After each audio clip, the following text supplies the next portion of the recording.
que debemos aprender a tratar son asma y EPOC, ¿no es cierto? Asumo que esto ya lo lleva un fisiopato, ¿no es cierto?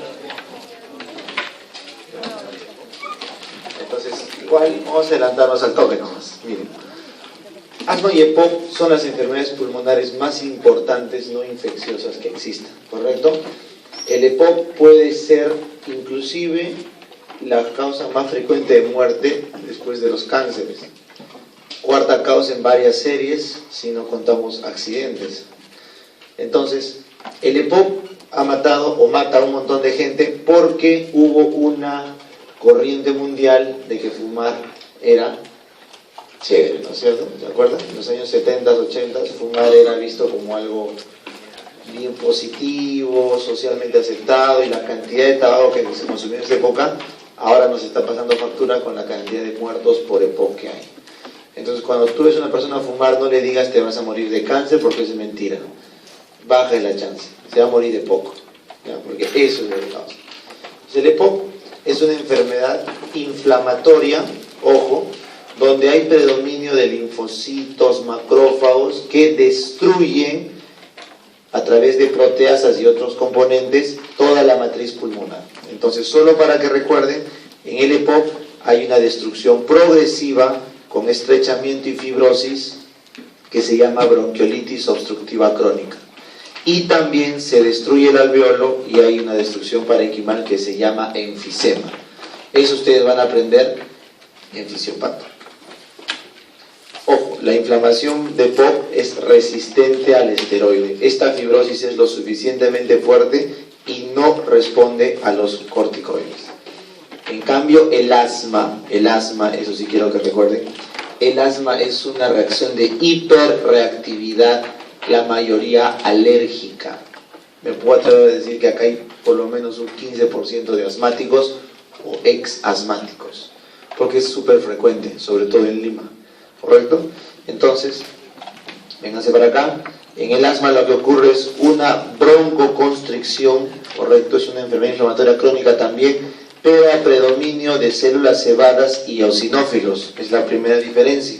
Eso quiere decir que se activa la vía TH2 con pobre remodelación y fibrosis, y por lo tanto estos de acá sí tienen una mejor respuesta a los corticoides. Entonces, una pregunta clave, por ejemplo, en el manejo de asma y EPOC es: ¿cuál es el tratamiento crónico para el manejo del asma? Los corticoides inhalados. Para el EPOC no sirven. Ese es un dato. Se liberan histaminas, leucotrienos y prostaglandinas, que eso ya lo han visto en la inflamación, y es lo que explica toda la clínica, ¿correcto? Y es donde vamos a nosotros a tratar de intervenir.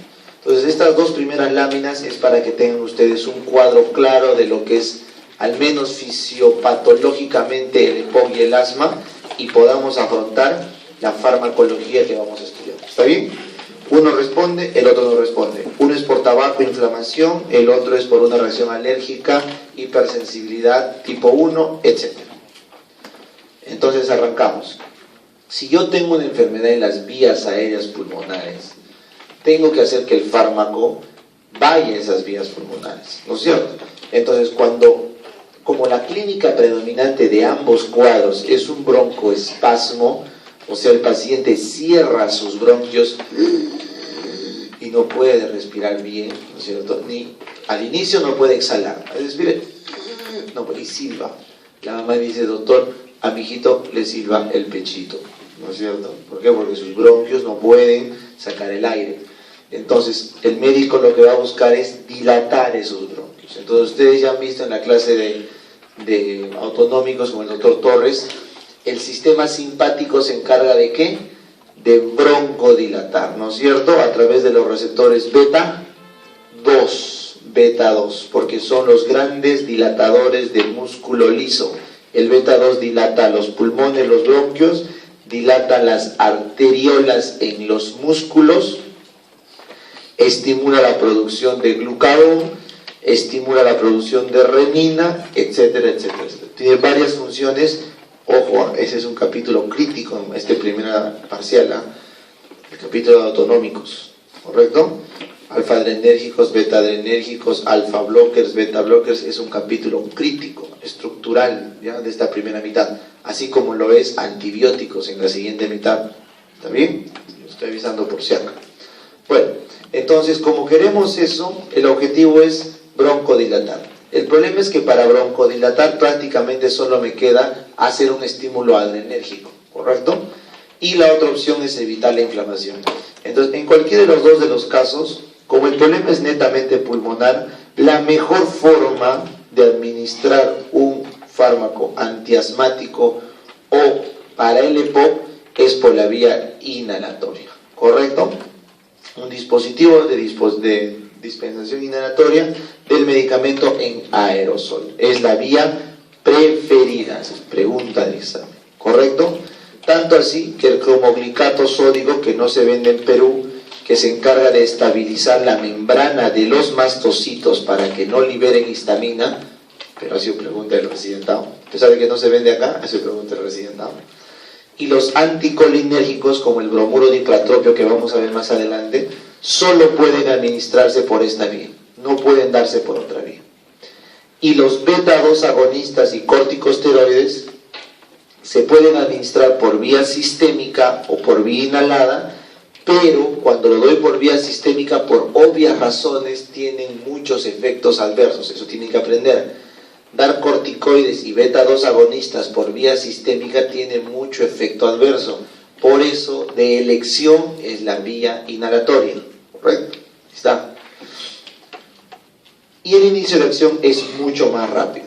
¿Correcto? Para que pueda llegar una partícula, el tamaño óptimo es 2 a 5 micras, porque más de eso se queda en las vías superiores. Por eso también aprovecho esta pequeña línea para recalcarles que la mayoría de pacientes con asma o EPOC no saben recibir su tratamiento. ¿Ya? Entonces, si tú alguna vez usaste inhaladores o los usas y no estás haciendo bien la técnica, estás perdiendo todo el fármaco, porque solamente llega al pulmón menos del 10%. Ahí está, aproximadamente 10 al 20% se inhala. El resto queda en la vía aérea. Y si sobre eso no tienes una buena técnica, ni ese 10% llega. Y todo tu Ventolin, tus 20 soles, se quedan en tu boca. Y no hace nada de efecto, en el pulmón. ¿Está bien? Entonces, esa era la primera diapo para que recuerden cuál es la vía inhalatoria. Al pasar por el hígado, entonces no se olviden, por el pulmón, hace acción directa y evita el metabolismo en el hígado de primer paso. ¿Ya? Muy bien, entonces es la diapo más importante para farmacología de la clase de hoy de esta parte. ¿Cómo actúan los beta-2 agonistas? Los beta-2 agonistas, no se olviden, se fijan a su receptor acoplado ¿a qué? A proteína G, ¿verdad? Eso ya hemos visto. Les vamos a preguntar ay doc, no, eso no viene. Claro que viene. ¿Cuáles son los transductores de diversos receptores? Sobre todo de los simpáticos. ¿Está bien? Me interesa mucho que sepan cuáles son estimulantes, cuáles son inhibidores. ¿Ya? En este caso, el beta-2 agonista se une a su proteína G, la proteína G activa la adenilciclasa y esta activa el AMP cíclico. ¿Correcto? El AMP cíclico activa la proteína quinasa A, este es un paso crítico, ¿correcto? Y esto activa los conductos, baja el calcio, aumenta el intercambio, baja la contracción y al final es un broncodilatador. ¿Correcto? Una misma vía de señalización en diferente órgano causa diferente efecto. Porque la vía beta 1, recuerdan en el corazón que hacía, aumentaba la contracción. ¿Correcto? En cambio tú ves acá, esta vía de acá disminuye el inositol 3-fosfato, aumenta el intercambio de calcio y baja la contracción. O sea, es un broncodilatador. Broncodilatador. Eso es lo que quiero que recuerden acá. Esta lámina es importante. ¿Cuáles son los beta-2 agonistas que tenemos? Salbutamol, el que está en el dispositivo de inhalación. El salmeterol, que tiene más tiempo de vida, ahí está bien claro, es más largo, ahorita vamos a conversar. El formoterol también tiene más tiempo de vida. Y acá faltaría el fenoterol, que usamos bastante en el hospital. ¿Correcto? Salbutamol, fenoterol, salmeterol y formoterol. Ahorita vamos a ver uno por uno. ¿Y cuáles? Estos son los beta-2 agonistas puros. En cambio, ¿cuáles son los que van a agarrar a alfa o beta, adrenalina y noradrenalina. ¿Ya? Muy bien. Entonces, vénganse acá. Esta es la lámina para diferenciar, esta es la lámina de farmacocinética para diferenciar los beta-2 agonistas. Vienen acá, pregunta de examen fija, SABAS. Los broncodilatadores de acción rápida y corta se usan para el rescate de un paciente asmático, ¿correcto? Entonces tú nunca te olvides, cuando viene un paciente con asma, el paciente viene o en una crisis aguda o en una crisis o en un periodo hipercrítico. ¿Está bien? Es un paciente asmático o viene en plena crisis aguda y tú vas a darte cuenta porque está tosiendo, está silbando el pecho y está con falta de aire, la crisis asmática, o va a venir en periodos intercríticos cuando está sano, pero está yendo a buscar ayuda al médico porque cada noche se despierta agitado. Entonces, cuando tú recibes a un paciente en crisis aguda, el único medicamento o el inicial, el que tiene mejor evidencia para mejorar la crisis, son los SABAs, Short Action Beta Agonist, de acción corta, eso, Short Action, ¿correcto? ¿Cuáles son? Fenoterol y salbutamol, que son los que usamos acá. Eso es lo que usamos acá, ¿correcto? Entonces, esta es la dosis de disparo, el tiempo de acción es en minutos y la duración de acción aproximadamente 4 a 6 horas. Pero el salbutamol se aplica en PAPs cada 20 minutos, por lo menos 3, para ver si hay respuesta. ¿Está bien? Este es entonces el manejo en agudo. ¿Qué nos interesa que sepan? La duración de las horas y el inicio de la acción. Eso quiero que aprendan. Luego, ¿qué pasa si el paciente ya salió de la crisis? Ya se acabó, se metió sus PAPs y salió de la crisis. Entonces va a estar en un periodo intercrítico, ¿correcto? En ese periodo intercrítico, el médico lo que va a buscar es que le venga el nuevo evento, que venga el nuevo ataque asmático. Entonces, para evitar ese ataque asmático nuevo, tenemos que desinflamar ese pulmón. Entonces, el tratamiento crónico del asma para desinflamar el pulmón es con corticoides. Por eso, en el periodo intercrítico se da corticoides inhalados. Y eso vamos a ver ahorita. Pero, cuando no basta con el corticoide, no es suficiente, hay que aumentar un medicamento más. Entonces ahí está la pregunta. ¿Cuál es el medicamento que ayuda a los corticoides en el manejo crónico de un paciente con asma? Los LABAs, Long Action Beta Agonist. Agonistas beta, de acción larga. Le dan una manito a los corticoides. Y atento con esto, nunca se da LABAs sin corticoides. Nunca, porque se ha asociado a riesgo de infarto, paro cardíaco y muerte en los niños. Nunca se da un LABA sin un corticoide asociado. Ojo, ojo. Si vas a dar LABA, se da con corticoide, no se da aislado. ¿Ya? ¿Cuáles son los LABA? Salmeterol y formoterol. Y miren acá, yo te voy a preguntar esto. El salmeterol y formoterol tienen tiempo de vida media larga, 12 horas, por eso son LABAs. Pero, ahí está el dato, el formoterol tiene inicio de acción en minutos igual que los SABAs. Esa es pregunta. El formoterol tiene inicio de acción rápida, igualito que los SABAs, a pesar que es uno de acción prolongada. ¿Correcto? Eso quiero que lo tengas claro. Formoterol. Muy bien. Inmediatamente es básico. Si yo me aplico beta-2 agonistas, por más que sean por vía inhalatoria, alguna parte va a poder absorberse por vía sistémica. Es imposible que no se haga. Entonces tienes que reconocer todos los efectos adversos de un agonista beta-2. Entonces esta tabla te va a ayudar a recordar qué cosa hace el beta-2 fisiológicamente, ¿correcto? Así que cuando les hagamos una pregunta de agonista alfa o agonista beta, no les estamos preguntando fisio, les estamos preguntando efectos adversos del fármaco. Porque es lo mismo, bueno, si yo me estimulo mi beta, estoy remedando mi acción fisiológica. Entonces, un efecto adverso del beta-2 agonista es la exacerbación de su función biológica. ¿Cuál es? En el músculo. ¿Por qué hay tremor? Porque el beta-2 mejora la contractilidad. Cuando tú estás estresado con el sistema simpático y quieres meterte un pique porque te están correteándonos un perro, por ejemplo, tu músculo tiene que tener mayor contractibilidad. ¿Quién se encarga de eso? El beta-2. Por eso quedas temblando cuando tomas los beta-2 agonistas. ¿Ya? Muy bien. Puede haber calambres justamente por eso, por un desbalance en la necesidad de oxígeno y la contracción que hay. Pequeños calambres. Aparato respiratorio, broncoespasmo paradójico, su nombre lo dice, paradójico, no se espera un broncoespasmo, tú esperas una broncodilatación, pero es paradójico, pues. ¿Por qué paradójico? Porque los receptores se pueden internalizar y puede haber un efecto contrario. ¿Ya? Hay toxicidad por el inhalador, tolerancia, esto marquen por favor, marquen esto.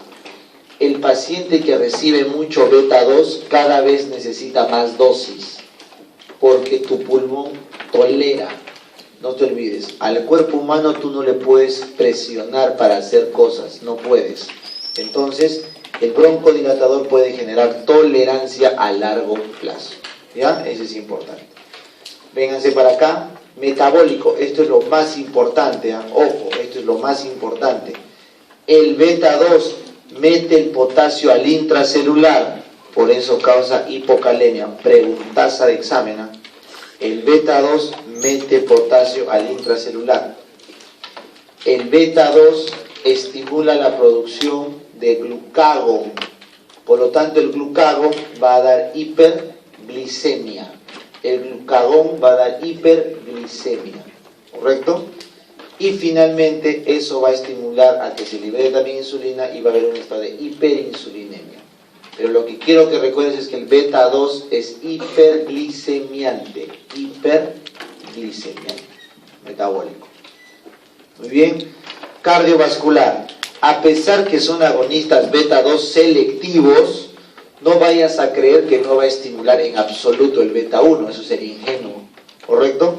A pesar de que es beta-2 selectivo, lamentablemente tiene cierta acción beta-1, por lo tanto va a haber palpitaciones con taquicardia y eventualmente arritmias con QT prolongado. ¿Por qué? Por estimulación de los receptores beta en el corazón, a pesar de que es selectivo, ¿correcto? En el sistema nervioso central va a dar clínica del simpático. Cuando tú estás estresado, con el simpático alterado, te han dicho que tu nota, no sé, pues ha tenido problemas en calificación, vas a tener que volver a dar examen de anatomía. Sí, he probado, ¿no es cierto?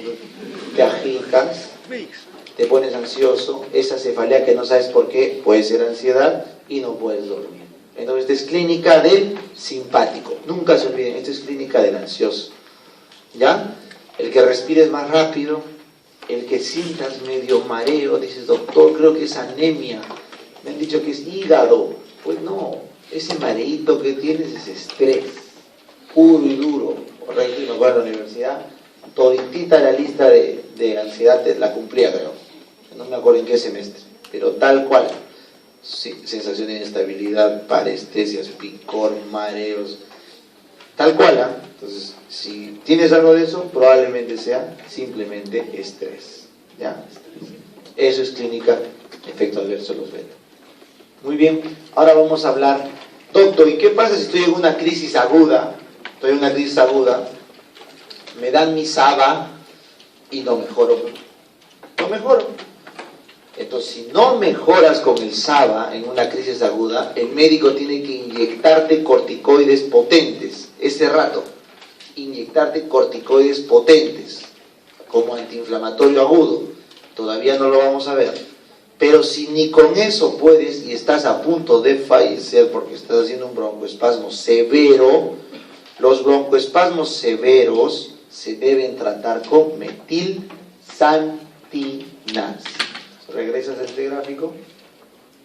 Las metilsantinas degradan el AMP cíclico perdón, el AMP cíclico pasa por la fosfodiesterasa a 5-AMP, se degrada, las metilsantinas evitan este paso, cosa que se acumula AMP cíclico para seguir haciendo la broncodilatación. Entonces acá está bien claro, las metilsantinas inhiben acá a las fosfodiesterasas que degradan el AMP cíclico.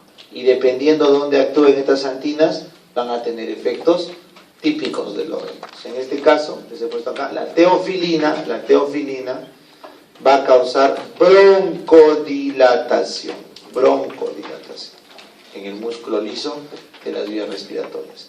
Y también se ha visto que puede disminuir los eosinófilos, los linfocitos T, las células cebadas y los macrófagos. O sea, su mecanismo no es sola o exclusivamente broncodilatador, sino también tiene un efecto antiinflamatorio. Para eso les he puesto grande esta imagen de teofilinas. ¿Está bien? Metilsantina. Entonces, tiene varios mecanismos de acción, inhibe las fosfodiesterasas. Al inhibir las fosfodiesterasas va a aumentar el AMP cíclico celular y el GMP cíclico.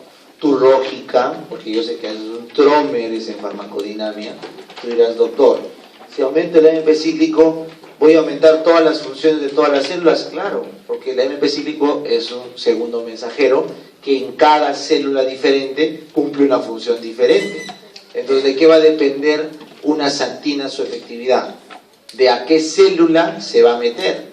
Porque si tú me dices, aumento el AMP cíclico, simplemente es como decir, pues, que todas las células aumentan su función. ¿Sabe cuál? ¿Me dejo entender? Entonces, dependiendo dónde vaya la santina, su efecto es diferente. Por ejemplo, las aminofilinas que van al corazón, las aminofilinas que dilatan vasos, etc. ¿Está bien? Entonces, vamos a ver, bueno, eso inclusive hemos visto en cardio. Lo vamos a ver acá. Muy bien.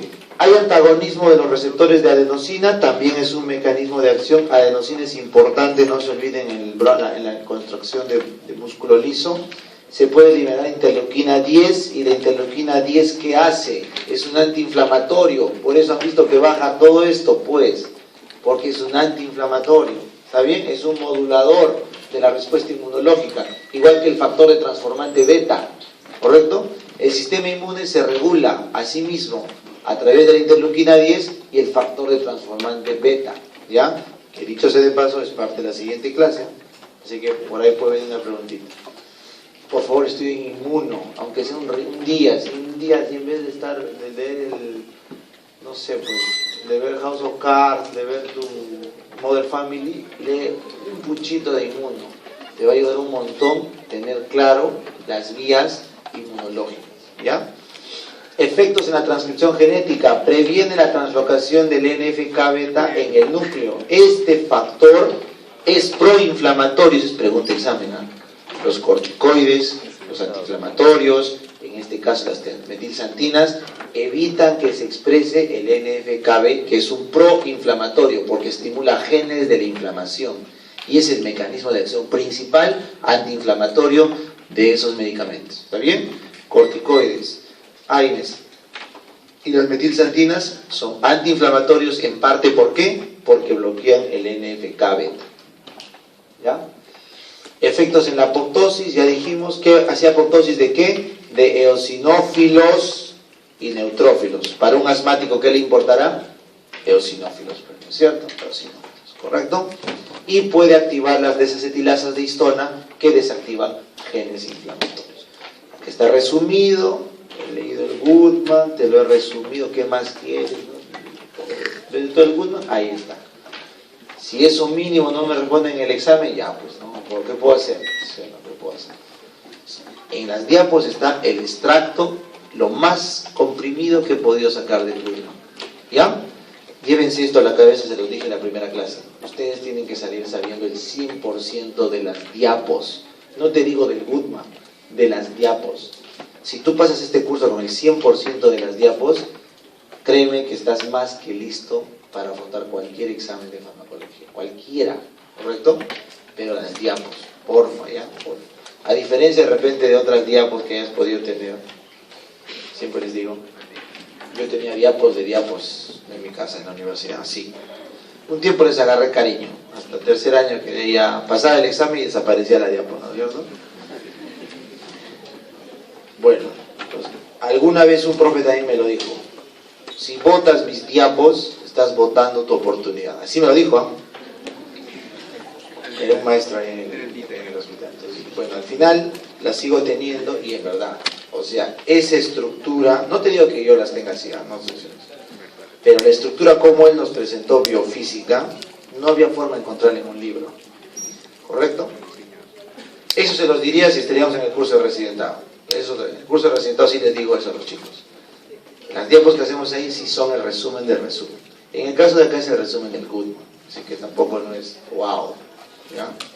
Pero sí, no es una diapo llenada por llenar. Eso es lo que quiero que sepas, ¿ya? El cuadro que está ahí no está porque tenía que ponerte y hacerte bulto, no, ¿ya? Entonces, en esta lámina, este es el resumen de todas las santinas. Y esto me interesa demasiado. Mira, si yo inhibo la fosfodiesterasa E4, voy a causar náuseas y vómitos y cefalea a nivel central. Molestias gástricas en el estómago, porque hay fosfodiesterasa en todo el cuerpo. ¿Correcto? Pregunta de examen.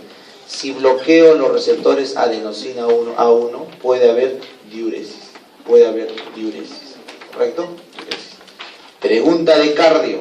Si yo inhibo la fosfodiesterasa E3 o antagonizo la adenosina, puedo tener arritmias. Esa es de mi clase de arritmias. La fosfodiesterasa E3, arritmias. ¿Correcto?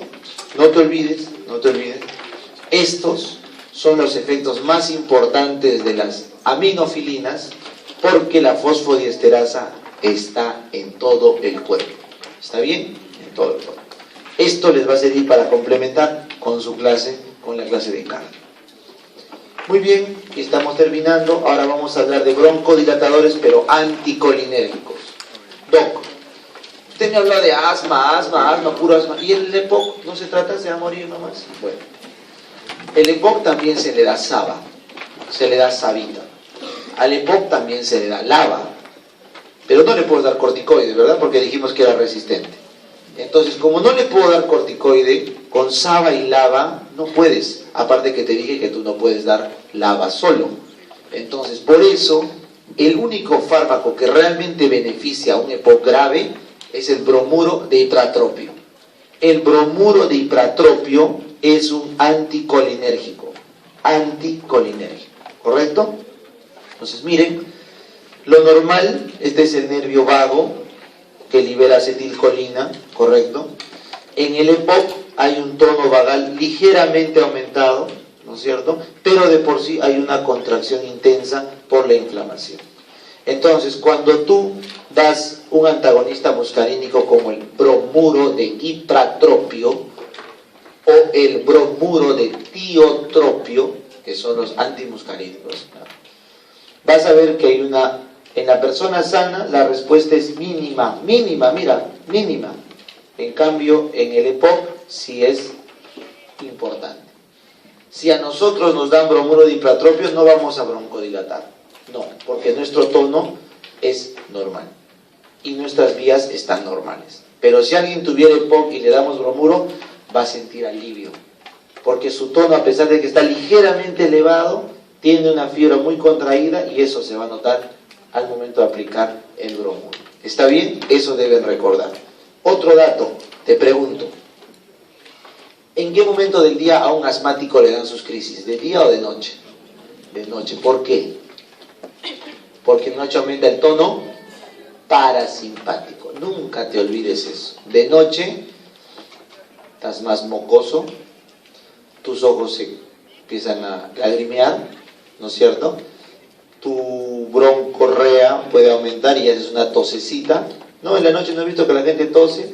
La gente en la madrugada te levantas todo congestionado, ¿sí o no? Tienes que así para levantarte, ¿sí? ¿Por qué? Porque de noche el que reina es el parasimpático. ¿Tu muela te duele más de día o de noche? De noche, pues, los golpes duelen más de noche, los resfríos son peores de noche. ¿Por qué? Porque estás edematizado. ¿Amaneces? Estoy bien, he amanecido bien. En la mañana estás fresh, de lo que anoche estás dando pena, en la mañana estás... ¿Qué pasa? Es el cortisol, el simpático. Durante el día el simpático limpia los edemas y baja la clínica. Entonces ese mismo tono también ocurre en un asmático.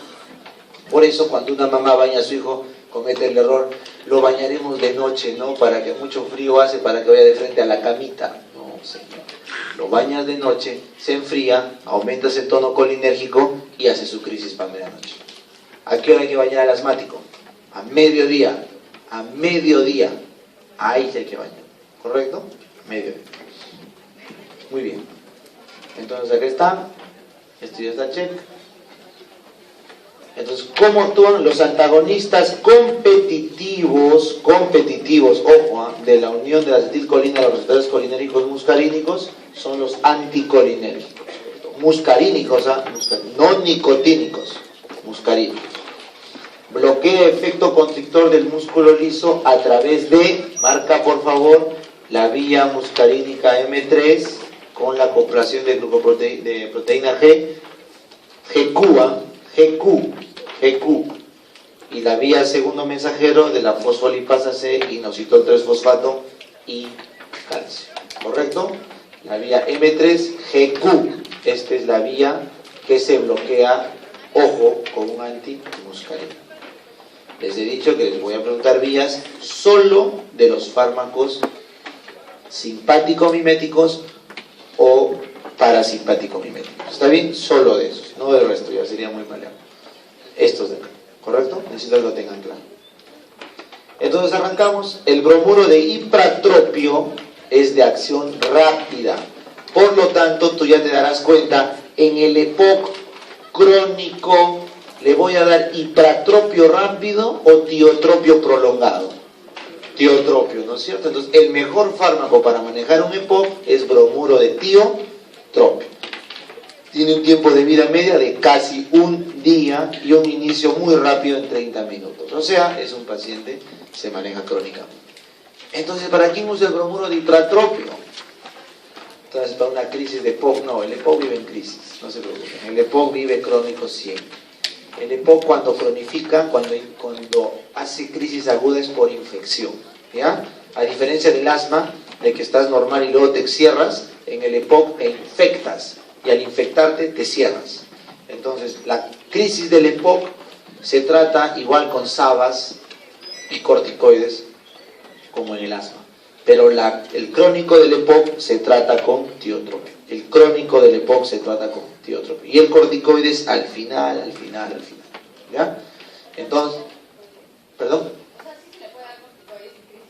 Bien, está bien, buena pregunta, ya que les he dado, pues, está bien. Siempre hay que darle dosificar la información porque si no se puede confundir. Tiene razón, mira, el EPOC tiene 4 grados de Goldman, ¿ya? 80, 50 y 30. Entonces, según el FEB1, se clasifica en el EPOC leve, moderado, severo y muy severo. Cuando estás en el severo, solo en el severo se arranca corticoterapia. En el severo, porque ya estás al extremo. En cambio, en el asma, arrancas desde el inicio corticoterapia. ¿Está bien? Y en las crisis de ambos, sí se puede utilizar corticoides. En las crisis, ¿correcto? Pero en el manejo crónico se usa corticoides en el asma inicial o en el EPOC terminal. Ya, eso es por fines terapéuticos. En la farmacodinamia, el EPOC no es sensible al corticoide. Por eso no se le da desde el inicio. Se le da ya al final cuando está grave. Ya, pero está bien, buena pregunta. Entonces, a propósito de eso, yo te pregunto, ¿a un asmático se le puede dar anticolinérgicos? No se debe dar anticolinérgicos a un asmático, no es necesario, excepto en una ocasión, cuando está en crisis aguda que no responde a SABAs ni corticoides. ¿Se acuerdan lo que les dije? Estoy en crisis, Savita. No respondo con Savita, corticoides endovenosos. No respondo, metilsantinas.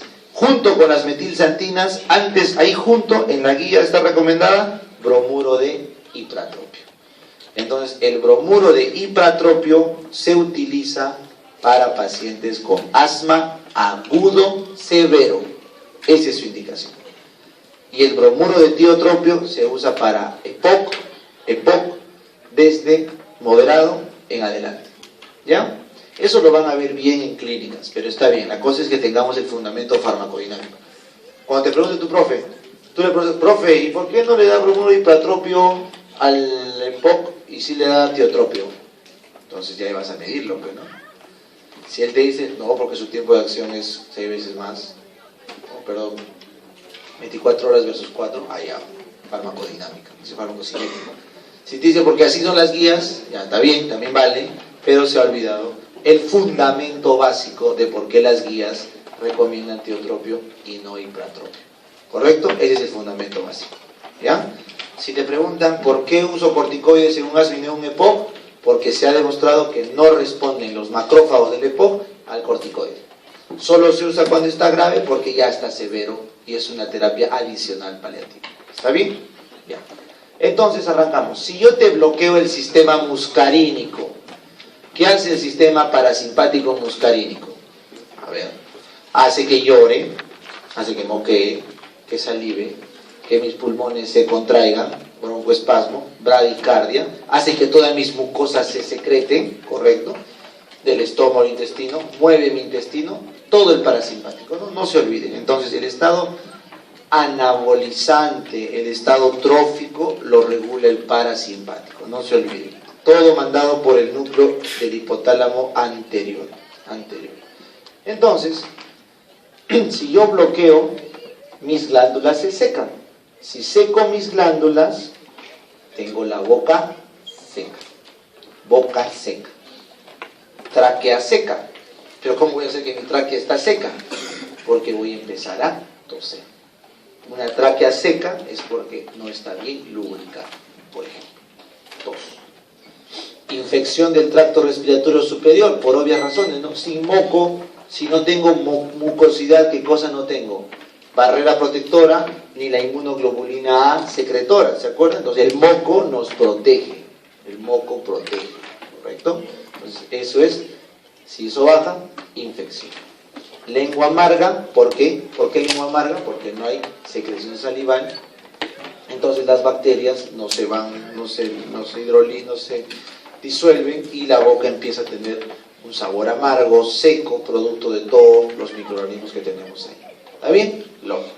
Sistémico, ¿por qué haré taquicardia? Porque bloqueó el receptor en el corazón, ¿no es cierto? Entonces taquicardia. ¿Ya? Arritmia, no te olvides, esta taquicardia puede terminar en arritmia. Retención urinaria, no te olvides, ¿qué hace que yo pueda miccionar, defecar en paz? El parasimpático. Si yo bloqueo el parasimpático, me estreso, retención de todo, ¿no es cierto? Mucha gente piensa cuando viaja, 1 o 2 días no entra al baño, ¿sí o no? Estresado por el viaje, ¿no es cierto? Regresa a su casa, a mi casa, mi hogar, qué lindo, ya tranquilo, ahí tranquilo, ¿no es cierto? ¿Por qué es eso? Todo tiene explicación, por el parasimpático, ahí por el parasimpático, no, enfermedad prostática, justamente por la recirculación del trígono, no te olvides, el trígono lo contrae el simpático y lo relaja el parasimpático. Constipación, por obvias razones, el parasimpático se encarga de que avance todo el tránsito intestinal, así que lo constipa, y felizmente son infrecuentes. Bueno, ocular, glaucoma, puede haber glaucoma, correcto, como complicación del uso de bromuro de ipratropio. Bueno, creo que eso ya está. Los efectos anticolinérgicos. Ahora vamos a hablar de algunos otros broncodilatadores. Entonces, hasta